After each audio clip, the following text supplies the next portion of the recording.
Mesdames et messieurs, bienvenue et merci de suivre les informations sur RTI 1. Voici les titres de cette édition. Le prix minimum garanti aux producteurs de cacao pour la campagne principale de commercialisation 2018-2019 est de 750 francs CFA. Il est en hausse de 50 francs par rapport à la campagne précédente. Ce prix borchon a été fixé sur la base des résultats anticipés. Partir en Europe par tous les moyens, c'est le rêve de nombreux jeunes africains subsahariens pour atteindre leurs objectifs et ils sont prêts à affronter chez les eaux dangereuses de la Méditerranée. Lorsqu'ils échouent dans leurs tentatives, l'on les retrouve pour ceux qui ont la vie sauve livrée à eux-mêmes dans les pays du nord de l'Afrique. Le constat à Rabat au Maroc de Serge Collier. Le bilan du séisme suivi d'un tsunami qui a frappé l'île indonésienne des Célèbres est passé à au moins 1234 morts selon l'agence de gestion des catastrophes de ce pays qui soutient que ce bilan pourrait s'alourdir. Le gouvernement indonésien a réquisitionné l'armée pour venir en aide aux populations sinistrées. Commençons par cette information. Le vice-président de la République, Daniel Kablan-Duncan, a pris part hier lundi à la réception organisée par l'ambassade de Chine à l'occasion du 69e anniversaire de la fondation de la République populaire de Chine. Nous y reviendrons dans nos prochaines éditions. Nous vous le disions dans nos titres, le prix minimum garanti aux producteurs de cacao pour la campagne principale de commercialisation 2018-2019 est de 750 francs CFA. Il est en hausse de 50 francs CFA par rapport à la campagne précédente. Ce prix chez Borchon a été fixé sur la base des résultats anticipés. Lancé Bakayoko. À l'exception de la taxe d'enregistrement qui passe à 1,5%, le barème qui permet de fixer le prix du kilogramme de cacao n'a subi aucune modification. Pour ce prix Borchon fixé à 750 francs CFA, en hausse de 50 francs par rapport à la campagne précédente, le Conseil Café-Cacao prévient qu'il n'autorise aucune réfaction. Des mesures d'accompagnement ont d'ailleurs été prises pour faire respecter ce prix minimum garanti sur le terrain. Le dispositif de contrôle des prix et de la qualité est maintenu. Pour lutter contre les pratiques des opérateurs véreux et la fuite transfrontalière du cacao. La mise en œuvre de la péréquation du transport est maintenue. La durée du portage des stocks par les acheteurs est limitée à 30 jours maximum. Et ce n'est pas tout. Les exportateurs doivent fournir un contrat d'usinage au Conseil Café-Cacao et veiller à faire réceptionner leurs produits dans les usines. D'autres mesures liées aux opérations d'achat ont également été prises. Retenez bien que tout contrevenant à cette disposition s'exposera à une sanction de 50 francs CFA par kilo. Les organisations nationales de producteurs le savent, le marché international du cacao est à la peine. C'est pourquoi ils félicitent le gouvernement pour les efforts consentis. Déjà, nous producteurs, c'est nous qui avons obtenu la part belle. C'est à notre niveau qu'il y a eu une augmentation de 50 francs. Il y a eu une hausse, il y a eu une amélioration du revenu du producteur, c'est ce que nous recherchons. Les producteurs auront voulu avoir plus, mais la réalité est que la tendance n'est pas trop sur le marché. Avec le prix de 750 francs CFA, c'est tout de même un revenu supplémentaire d'environ 100 milliards de francs CFA que vont percevoir l'ensemble des producteurs ivoiriens. Et sachez que sur invitation du syndicat des chocolatiers de France, le ministre ivoirien de l'Agriculture et du Développement rural, Mamadou Sangafoua Koulibaly, conduit une délégation à la Journée mondiale du cacao qui se déroule à Paris en France du 2 au 10 octobre. Plusieurs tables rondes sont prévues à cette journée. Objectif, faire la promotion du travail des petits planteurs dans les pays producteurs de cacao. Cette édition verra la participation de tous les décideurs de la chaîne des valeurs de l'économie cacaoyère. 40 investisseurs luxembourgeois représentant 27 entreprises de divers secteurs d'activité sont présents en Côte d'Ivoire. L'objectif de leur présence est de développer mais aussi d'implanter les entreprises luxembourgeoises en Côte d'Ivoire. Ahmed Traoré, Justine Seydjike. Construction et architecture, automobile, télécommunications, énergie renouvelable. Ce sont entre autres les secteurs d'activité des investisseurs luxembourgeois présents en Côte d'Ivoire. Ils sont au nombre de 40 et représentent 27 entreprises. Développer les entreprises luxembourgeoises à l'international, c'est à cela qu'ils se prêtent. D'où le choix de la Côte d'Ivoire qui, selon eux, est une économie prometteuse. Vu le développement économique en Côte d'Ivoire, il y a certainement aussi du potentiel pour les affaires entre le Luxembourg et la Côte d'Ivoire. Luxembourg étant aussi un pays francophone, ce qui est souvent pas connu, et certainement aussi une base solide pour le développement des affaires entre nos deux économies. Une initiative jugée opportune par le premier vice-président de la Chambre de commerce et d'industrie de Côte d'Ivoire. Le Luxembourg est un pays très particulier parce que c'est un pays qui est petit, mais qui est très développé et qui a un savoir-faire dans un certain nombre de domaines. Le plus connu, c'est l'ingénierie financière, la finance, la banque, les investissements.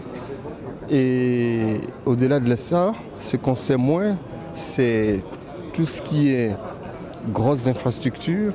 Ils ont de très très bonnes entreprises de travaux publics. Ils ont de très très bonnes entreprises de transport. C'est un pays étonnant parce qu'il défie toutes les lois des logiques économiques, parce qu'ils n'ont pas le dividende de la taille. Et c'est pour ça que c'est un pays intéressant dont nous avons beaucoup à apprendre. Selon les statistiques, le niveau des échanges commerciaux entre le Luxembourg et la Côte d'Ivoire reste encore faible. Le montant est passé de plus de 500 milliards de francs CFA en 2015 à environ 300 milliards de francs CFA en 2017. La Convention de la société civile a organisé la 5e journée du dialogue citoyen autour du thème « Regard des acteurs du secteur privé et sur les perspectives 2020 en Côte d'Ivoire, crainte ou espoir ». Plus de détails avec Nadia Edja et Jean-Jacques Kwameala. Obtenir la contribution du secteur privé à la consolidation de la cohésion sociale et sensibiliser l'opinion publique sur les défis pour l'atteinte de l'émergence en 2020. C'est l'objectif de cette 5e journée de dialogue citoyen organisée par la Convention de la société civile ivoirienne.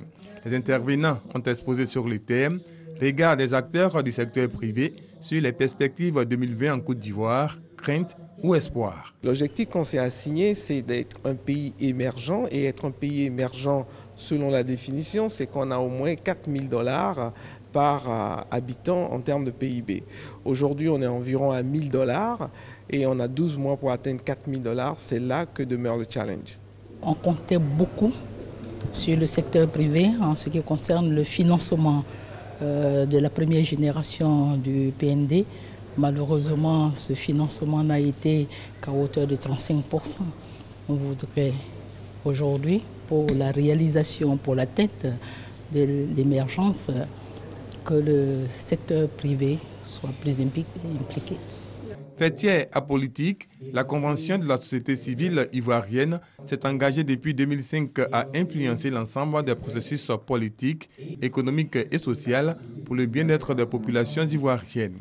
Les conclusions de cette journée d'échange serviront de base à la formulation des recommandations qui seront soumises à l'État. Des femmes s'engagent à financer des projets menés par des femmes à travers un club d'investissement. Le Women Investment Club existe désormais en Côte d'Ivoire après le Sénégal. Elle compte mobiliser des fonds, les faire fructifier sur les marchés financiers en vue de financer l'entrepreneuriat féminin. Justine Seydjike. Un club d'investissement créé par des femmes pour soutenir l'entrepreneuriat féminin.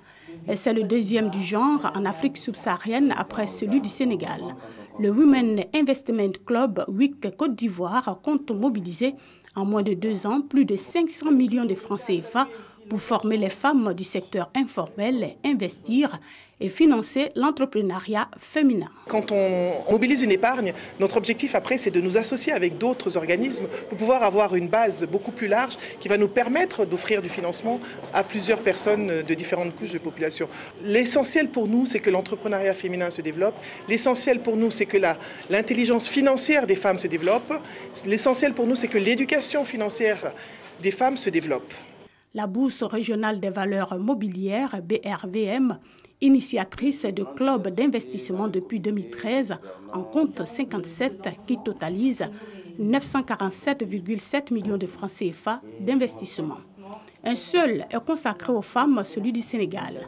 C'est d'ailleurs pourquoi la BRVM Abidjan, les partenaires et les ministères de tutelle saluent la naissance du WIC Côte d'Ivoire. Les femmes représentent, suivant les statistiques disponibles, 49,6% de la population mondiale en 2017. Elles représentent 50,1% de la population de l'Afrique subsaharienne et 49,3% de la population ivoirienne. Il est tout à fait normal que la moitié de la population mondiale et plus de la moitié de la population de notre sous-région puissent être largement impliquées dans les activités de production et de création de richesses dans notre sous-région, dans notre Union. Au nombre des 13, les membres fondatrices comptent sur une adhésion massive des femmes. Le coût de l'adhésion, 5 millions de francs CFA par personne et 100 000 francs CFA par mois pour la cotisation. Vendredi dernier, il s'est tenu ici à Abidjan la 5e édition du Salon Afrique Talent, une plateforme de recrutement et d'échange de compétences. Et cette année, un point d'honneur est mis sur l'industrialisation et l'adéquation profil-besoin du marché. Astou Touré. Une dizaine d'entreprises nationales et internationales à la 5e édition d'Afrique Talent. Espace d'échange entre entreprises et candidats en quête d'emploi. Les candidats qui cherchent un job. Et il y en a tellement qui cherchent un travail, qui n'arrivent pas à rencontrer les entreprises. Donc l'idée, c'est de faire en sorte que cet espace leur permette de discuter avec les entreprises, les représentants des entreprises, et de pouvoir comprendre un peu quelles sont les attentes, quels sont les besoins, et si leur profil correspond, peut-être obtenir un contrat. Je suis en activité. Je veux aussi expérimenter d'autres domaines tels que le transport maritime. L'objectif, c'est de vivre d'autres expériences et c'est très bon d'ailleurs parce que la mobilité, après, c'est ça qui fait la carrière de la personne. Je suis là ce matin pour visiter les stands, essayer d'échanger avec les entreprises qui sont sur place et puis voir comment est-ce que je peux avoir un objectif de carrière ou intégrer l'une de ces entreprises-là. Cette initiative me permet déjà de rencontrer de plus près les premiers responsables des grandes entreprises du pays parce que c'est un peu difficile souvent de les avoir, de les côtoyer, de leur poser nos préoccupations et puis de voir dans quelle mesure est-ce que ces entreprises-là recrutent. La radiodiffusion télévision ivoirienne RTI était également à ce rendez-vous d'échange et de recherche de compétences. Nous sommes partenaires sur l'événement Afrique Talent et nous sommes comme tous les autres à la recherche de talents. Les profils que nous recherchons sont essentiellement basés sur l'audiovisuel, directeur photo, ingénieur vision et rédacteur photo. Le forum Afrique Talent, 2 jours et environ 1500 candidats enregistrés. Des experts de la sécurité nucléaire de la Côte d'Ivoire, du Sénégal, du Tchad et du Gabon sont réunis ici à Abidjan. Il est question pour eux d'élaborer une feuille de route en matière de sécurité nucléaire pour ces pays. Adrienne Grascando. Les rayonnements ionisants sont souvent utilisés, entre autres, dans les domaines de la santé, de la construction des routes et de l'agriculture. Ces rayonnements contiennent des sources radioactives et lorsque la dose dépasse une certaine limite, ils peuvent être dangereux pour la santé.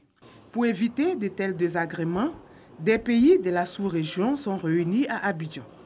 Il s'agira d'élaborer une feuille de route pour la mise en place d'une architecture de détection en matière de sécurité nucléaire. Cet atelier réunit toutes les parties prenantes qui vont s'impliquer dans cette feuille de route. Et chacun a un rôle à jouer, un rôle important. Lorsqu'on découvre, par exemple, une source radioactive, quelque part, nous avons toutes ces personnes, la douane, toutes ces personnes doivent intervenir et jouer leur rôle pour qu'on puisse sécuriser cette source radioactive. Notre intervention, c'est de la sécuriser et puis de pouvoir la placer à un endroit où nous serons tranquilles, qu'elle ne puisse pas apporter d'inconvénients à la population. Un tel atelier peut nous permettre, arriver chez nous, de pouvoir développer et mettre en œuvre ce qu'on appelle une architecture de détection. Et il nous permet, comme experts, d'échanger, au-delà de nos gouvernements, de garder certains contacts et de renforcer la collaboration sous-régionale. L'Agence internationale de l'énergie atomique apporte son appui technique en termes de formation sur la gestion efficiente des rayonnements ionisants. Le soutien que nous apportons à nos États membres dans ce domaine sont essentiellement tout d'abord des activités de recommandation, ensuite des activités de formation, puis une assistance pour conduire leurs programmes et leurs plans nationaux. Et enfin, notre assistance peut aussi se traduire par des assistances techniques en fournissant des équipements de détection si besoin en est. En Côte d'Ivoire, pour réglementer et réguler ce secteur, le gouvernement a créé une autorité de radioprotection de sûreté et de sécurité nucléaire. Cap sur la capitale politique ivoirienne Yamoussoukro qui a abrité la 9e édition du Forum sur la normalisation des télécommunications. Cette rencontre organisée par la RTCI et ses partenaires a permis d'élaborer un plan national de télécommunications d'urgence pour la prévention et la gestion des catastrophes en Côte d'Ivoire. Le reportage d'Olivier Irié et Godefroy au Kambawa dans nos prochaines éditions. L'école gratuite et obligatoire, cette politique du gouvernement rencontre l'adhésion des populations dans toutes les communautés, dans nos villages, villes et hameaux. L'on voit de plus en plus les enfants inscrits à l'école par la volonté des parents. À Bouna, au nord-est de la Côte d'Ivoire, dans la région de Bonkani, les enfants peu scolarisés sont aujourd'hui nombreux à être inscrits dans les écoles. Le constat de Jeanne à Toubé. Ces jours de classe. Au groupe scolaire Bouna Centre, les enseignants sont en place. Les élèves arrivent par groupe de leurs habitations respectives. Ce groupe scolaire où les élèves sont en grande majorité des enfants Peul fait l'objet d'une attention particulière des autorités éducatives de Bouna. Avec la sensibilisation, nous nous sommes arrangés pour que les enfants Peul puissent venir à l'école. Si on avait vraiment les moyens didactiques, je pense que les résultats seraient meilleurs. Nous sommes heureux de constater que ces enfants-là ont intégré le système éducatif ivoirien. Vous ne les voyez plus en train de poursuivre les bœufs, vous ne les voyez plus en train d'aller au champ, mais plutôt de venir à l'école. Le groupe scolaire Bouna Centre est considéré par les populations de cette localité comme l'école des Peuls. À la vérité, c'est parce qu'il reçoit le plus gros contingent d'enfants Peuls scolarisés de tous les autres établissements où ces enfants vont à l'école. On y dénombre 700 élèves répartis dans 12 classes de CP1 au CM2, encadrés par 12 enseignants.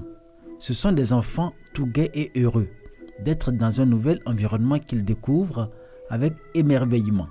Est-ce que tu es contente de partir à l'école aujourd'hui? Oui, j'ai lu et puis écrit, je suis contente. Sur par exemple 80 élèves, vous avez 5 qui ont le document. Il y a un problème d'abord de suivi des élèves. Parce que la plupart des parents sont analphabètes. Une fois que l'enfant est scolarisé, il est livré entièrement au maître. Bon, c'est à la fin de l'année qu'on vient de demander, mais est-ce que mon enfant passe?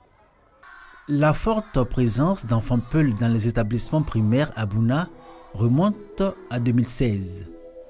Cette année-là, Bouna et plusieurs villages de la localité étaient le théâtre de violents affrontements intercommunautaires sur fond de conflits entre éleveurs et agriculteurs. Les Peuls ont dû fuir villages, campements et hameaux pour retrouver refuge en ville, de peur de représailles. D'abord dans un camp de déplacés, ils ont pu s'établir ensuite sur un nouveau site à proximité duquel il y a une école, le groupe scolaire Bouna Centre. Les autorités éducatives et bien des personnes estiment que cette situation a été l'élément déclencheur de l'envoi à l'école des enfants Peul à Bouna Centre et dans d'autres établissements où, quoi qu'on dise, ces enfants ont été mis en sécurité et bénéficié d'un environnement favorable à leur épanouissement. J'ai été la première de ma classe et j'étais la seule fille Peul. Je ne peux pas dire que je suis la plus forte, mais je suis fière d'être à l'école. Je conseille à mes parents de faire comme les miens, d'envoyer les filles comme garçons, à l'école, pour que demain ils puissent être quelqu'un dont ils seront fiers. Oh, ça se dit là, c'est vrai même, parce que je dis là, avant là, c'est pas même chose. Je dis, nous, les enfants là, tout les mettaient dans l'école. Parce qu'avant, nous, ce qu'on n'a pas ça. Lui, c'est parti nous derrière. Nous, on va parler, on va mettre tous les enfants là à l'école. À l'invitation du directeur régional de l'éducation nationale de Bouna, Les parents d'élèves sont arrivés pour une réunion.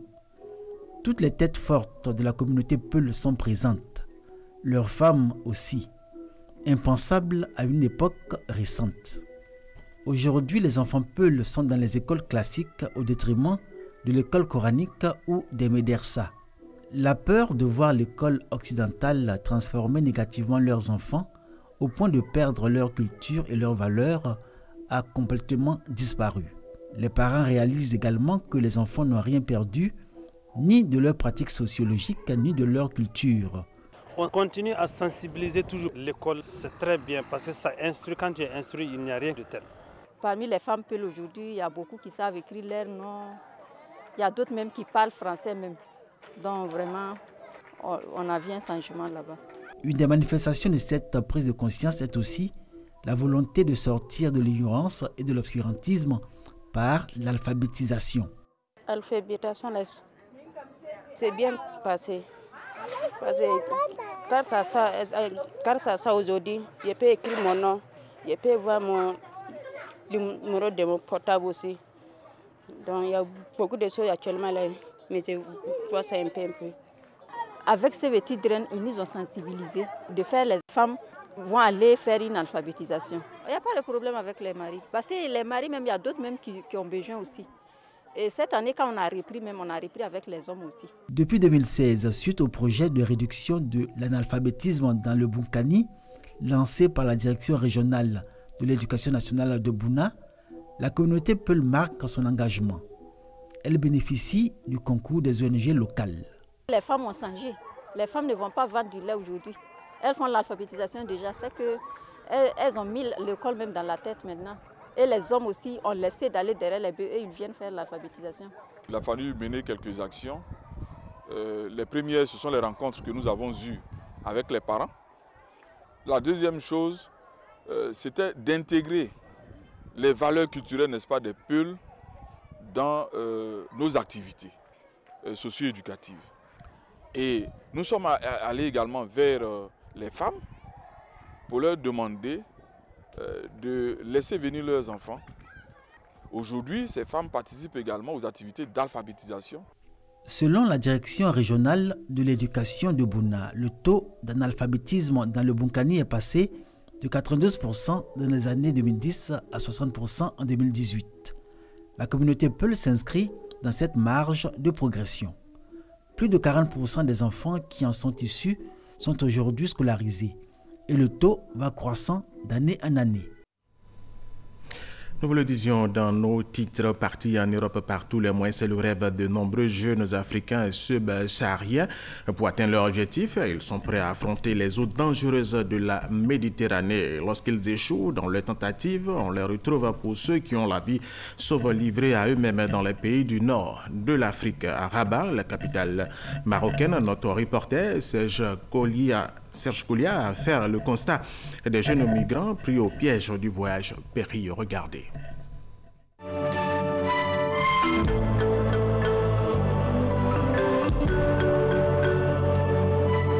Voici la vie que mènent de jeunes Africains subsahariens au Maroc.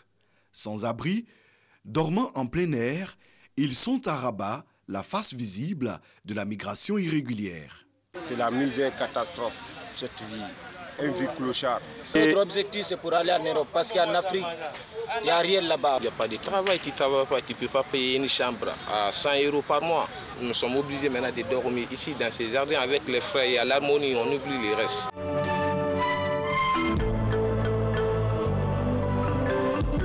Les côtés là où on dormait, on est toujours gêné par la police. Quand on reste ici, la police, peut-être les gens ne nous voient pas, on est caché ici, ça va. C'est pourquoi on est là, quand on est là, il n'y a pas de... Même ici, des fois, ils viennent, ils nous dérangent ici. Parce que nous avons dit que nous sommes devenus nuisibles pour eux ici maintenant.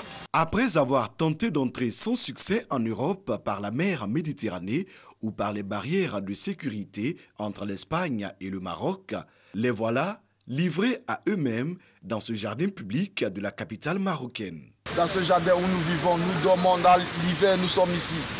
Pour manger, c'est pas facile, nous demandons dans les rues. Les seuls boulots que nous faisons ici, on sort, on quémande. Ceux qui ont la bonne volonté, ils nous donnent. Et ceux qui n'en ont pas, ils passent. C'est comme ça on suivi ici. Les 1 dirham, les centimes, les 2 dirhams, les 10. C'est ce qu'on garde un peu pour juste économiser. Comment manger? Il peut faire 4 jours, 5 jours, une semaine. D'autres même jusqu'à 1 mois sans se laver. Le parcours pour arriver au Maroc n'a pourtant pas été de tout repos. Le désert qu'on a traversé, ça c'est un grand risque. Il y a d'autres qui ont marché sur le désert une semaine. Il y a d'autres qui ont perdu la vie là-bas. Ceux qui ont eu la chance se sont retrouvés ici.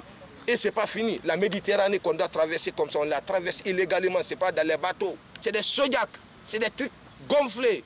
Avec un petit aiguille, ça se perce. Vous perdez tous votre vie. Braver toutes sortes d'obstacles pour finir dans cette misère. Au pays, j'ai travaillé. Ici, je ne travaille pas. Le temps que j'ai perdu ici, est-ce que je peux récupérer ça aujourd'hui? Je ne peux pas. J'ai pris à mes frères qui n'ont pas pu venir ici d'oublier ces choses-là. Cette bombe aventure-là, oublie ça mes frères. Partout tu vas gagner ta vie. Ces migrants ne se sont certainement jamais imaginé un tel scénario. Nous sommes trop souffert au Maroc ici. Est-ce que vous êtes prêts aujourd'hui à retourner au pays sur Non, nous ne sommes pas prêts. Si on se retourne au pays, on va être des rébellions. On va être des rebelles. Moi, si je ne rentre pas en Europe, je suis marocain maintenant, je ne vais pas au pays. Andak, ça c'est Andak. Sans argent, sans travail, certains ont recours à la Caritas, une organisation catholique à but caritatif. Mais ici aussi, les responsables semblent dépassés par le flux migratoire. Moi, j'étais en Europe, tu vois. Moi, ils m'ont rapatrié de l'Allemagne. Je suis arrivé en Côte d'Ivoire, je suis revenu au Maroc encore pour repartir, tu vois. Je n'étais pas là pour rester ici. Mais je suis resté ici maintenant. Mon argent est fini, tu vois. Je n'ai rien. Donc maintenant, il faut les gens qui vont nous aider, qui vont nous soutenir, donner le logement. Maintenant, les gars nous laissent aussi. Donc on est livrés à nous-mêmes. On a oublié de faire n'importe quoi ici. Je remercie Dieu. M'ont donné un rendez-vous demain par rapport à mon logement. D'autres migrants essaient de se prendre en charge. C'est le cas de Patricia. Elle est tresseuse et vendeuse de produits de beauté à la Médina de Rabat. Elle s'en sort bien avec son activité, nous dit-elle. Moi, mon objectif précis, ce n'est pas pour traverser la Méditerranée pour l'Europe. Je suis venue faire un peu d'économie et retourner dans mon pays pour exercer d'autres métiers. Selon Patricia, une cinquantaine de jeunes Ivoiriennes exercent la même activité qu'elle à Rabat. De mon point de vue, l'Europe n'est pas une terre promise. Ce n'est pas la peine de risquer sa vie dans la mer, parce que c'est vraiment un très grand risque. La Méditerranée, ce n'est pas une piscine ni une plage. Elvis est le président de la communauté des Ivoiriens de Rabat. Chaque année, nous indique-t-il, environ 500 Ivoiriens arrivent au Maroc. Les Ivoiriens qui viennent ici, quand ils sont dans ce genre de milieu, on les enlève là pour les mettre dans un foyer. On leur propose deux choix. Parce que traîner ici, c'est ternir l'image de la Côte d'Ivoire. Donc on leur demande soit de rentrer au pays, ou soit de s'intégrer. Mais en s'intégrant, c'est de travailler. Donc on discute avec des entreprises qui sont organisées, on leur présente seulement, on leur demande leur passeport, et puis bon, on les fait travailler jusqu'à ce qu'ils aient 2-3 sous pour pouvoir rentrer en Côte d'Ivoire après. Si certains migrants acceptent de rentrer au pays, le retour n'est pas envisageable pour la plupart. Je n'ai pas envie de retourner en Côte d'Ivoire avec la bouche percée. Je préfère mourir dans la mer d'avoir honte devant mes parents. C'est un peu ça. Réussir ou mourir, telle est la résolution lourde de conséquences prise par ces jeunes Africains. Autant dire que le phénomène de la migration irrégulière, avec son lot de morts, n'est pas prêt de s'arrêter de sitôt. Hélas, et nous vous proposons quelques informations brèves pour terminer cette édition. A été une nouvelle fois le théâtre d'une attaque meurtrière. Un attentat à la voiture piégée revendiqué par les islamistes Chebab a frappé un convoi blindé de l'Union européenne en plein centre de Mogadiscio. 2 civils blessés et un véhicule endommagé selon la police somalienne. Dans le camp des Chebab, seul l'assaillant serait mort. Ces derniers mois, ce groupe extrémiste affilié à Al-Qaïda multiplie ce genre d'attaques. Chassés de Mogadiscio en 2011, les Chebab qui ont perdu l'essentiel de leur bastion continuent de contrôler de vastes zones rurales d'où ils mènent des attentats suicides contre des cibles gouvernementales, sécuritaires ou civiles. En Indonésie, le bilan du séisme suivi d'un tsunami qui a frappé l'île des Célèbes s'élève désormais à au moins 1234 morts, annonce faite ce mardi par l'Agence de gestion des catastrophes. La ville côtière de Palu ainsi que la région de Donggala ont été dévastées vendredi soir par un séisme de magnitude 7,5 suivi d'un tsunami avec des vagues atteignant jusqu'à 6 mètres de hauteur. Le gouvernement indonésien a lancé un appel à l'aide internationale depuis lundi.